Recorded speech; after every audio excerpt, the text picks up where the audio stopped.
এটা হয়েছে আমাদের বাড়ির গিফট। আর এটা হয়েছে আমাদের পাশের একটা বাড়ি, ওই বাড়ির একটা গল্প বলবো আর কি। ওই সম্পর্কে আমার নানা হয়।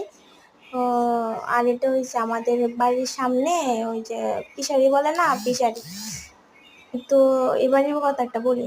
আমার মানে যে মানে প্রতিবেশী যে নানাটা, ওনার স্ত্রী ছিল, স্ত্রী অনেক ভালোবাসতো, তার স্ত্রীও তারে অনেক ভালোবাসতো। তো হঠাৎ একদিন তার স্ত্রী বলতেছে, দেখেন, আমি যদি মারা যাই তাহলে আমার খুব ইচ্ছা আপনি আপনার ঘরের সামনে আমার মাটি দিবেন।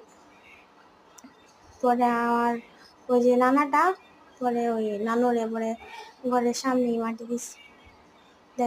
দেখছেন, ওখানেই কবরস্থান এখন ঘরের সামনে। ওই যে মহিলাটা দেখতেছেন, ওই মহিলা বাড়ির মানে পাহারা দেয় আর কি। সবসময় থাকে না, ওই বাড়ি ঘর পরিষ্কার করার জন্য আসে। ওইটা বাড়ির সামনে কবরস্থান, বুঝতে পারছেন?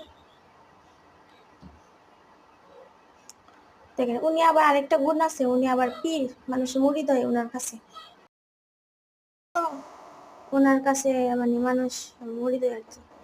দেখছেন মানুষের প্রতি মানুষের কতটা ভালোবাসা, আর এখনকার যুগের ভালোবাসা বোঝাই অনেক কঠিন। আর ওই যে উনিও এই বাড়ির মানে বাড়িটারি ঝাড়ু টাড়ু দেয়। ওই দুদিন পরে পরে আসে, ঝাড়ু দিয়ে। দেখছেন কবরস্থান, ঘরের সামনে কবরস্থান, ওনার স্ত্রীরে কবর দিছি।